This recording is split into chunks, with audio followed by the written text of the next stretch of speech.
அதிகாரம் 7. என் பிள்ளையே, என் வார்த்தைகளை மனத்தில் இருத்து, என் கட்டளைகளை செல்வமெனப் போற்று. என் கட்டளைகளை கடைபிடி, நீ வாழ்வடைவாய். என் அறிவுரையை உன் கண்மணி போல் காத்துக்கொள். அவற்றை உன் விரல்களில் அணியாகப் பூண்டுகொள். உன் இதயப் பலகையில் பொறித்துவை. ஞானத்தை உன் சகோதரி என்று சொல். மெய்யுணர்வை உன் தோழியாகக் கொள். அப்பொழுது நீ இளிமகளிடமிருந்து தப்புவாய். தேனொழுக பேசும் பரத்தையிடமிருந்து காப்பாற்றப்படுவாய். ஒரு நாள் நான் என் வீட்டின் பலகணி அருகில் நின்று கொண்டு பின்னல் தட்டி வழியாக பார்த்தபோது பேதைகளிடையே ஓர் இளைஞனை கண்டேன். மதிகேடனான அவனை இளைஞரிடையே பார்த்தேன். அவன் தெரு வழியாக நடந்து போய் அதன் கோடியில் ஒரு பெண்ணின் வீட்டை நோக்கிச் சென்றான். அது மாலை நேரம், பொழுது மயங்கும் வேளை. அந்த இரவிலே, இருட்டும் நேரத்திலே அங்கே அப்பெண் அவனை காண வந்தாள். அவள் விலைமகளைப் போல உடுத்தி வஞ்சக நெஞ்சினளாய் வந்தாள்.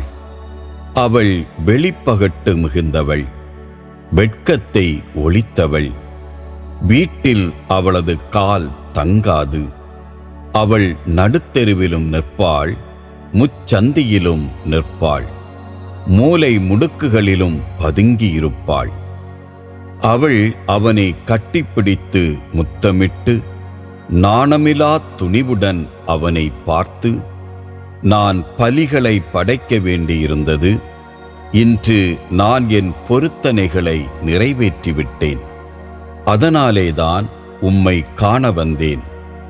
உம்மை ஆவலோடு தேடினேன், கண்டுகொண்டேன். என் மஞ்சத்தை மெத்தையிட்டு அழகு செய்திருக்கின்றேன். எகிப்து நாட்டு வண்ண கம்பளம் விரித்திருக்கின்றேன். வெள்ளை போளம், சந்தனம், இலவங்கம் ஆகியவற்றை கலவையிட்டு என் படுக்கையை மணங்கமல செய்திருக்கின்றேன். நீர் வாரும், விடியற்காலம் வரையில் இன்பத்தில் மூழ்கியிருப்போம். இரவு முழுவதும் காதலாட்டத்தில் கழித்திருப்போம். ஏனெனில் என் கணவர் வீட்டிலில்லை, நெடுந்தொலை பயணமாய் போய்விட்டார். அவர் பை நிறைய பணம் கொண்டு போயிருக்கின்றார். முழுநிலா நாள் வரையில் திரும்பி வரமாட்டார் என்று சொன்னாள். இவ்வாறு பல இனிய சொற்களால் அவனை அவள் இணங்கச் செய்தாள். நயமாக பேசி அவனை மயக்கிவிட்டாள். உடனே அவனும் உணர்வு மழுங்கினவனாய் அவள் பின்னே சென்றான்.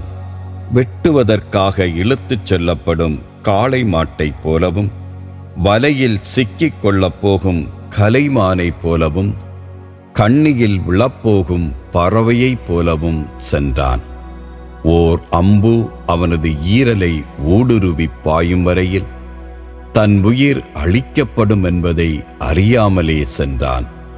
ஆகையால் பிள்ளைகளே, எனக்குச் செவி கொடுங்கள், நான் சொல்வதை கவனியுங்கள். உங்கள் மனதை அவளுடைய வழிகளில் செல்ல விடாதீர்கள். அவளுடைய பாதைகளில் அலைந்து திரியாதீர்கள். அவள் பலரை குத்தி வீழ்த்தியிருக்கின்றாள். வலிமை வாய்ந்தோரையும் அவள் கொன்றிருக்கின்றாள். அவளது வீடு பாதாளத்திற்கு செல்லும் வழி, சாவின் அறைகளுக்கு இட்டுச் செல்லும் பாதை.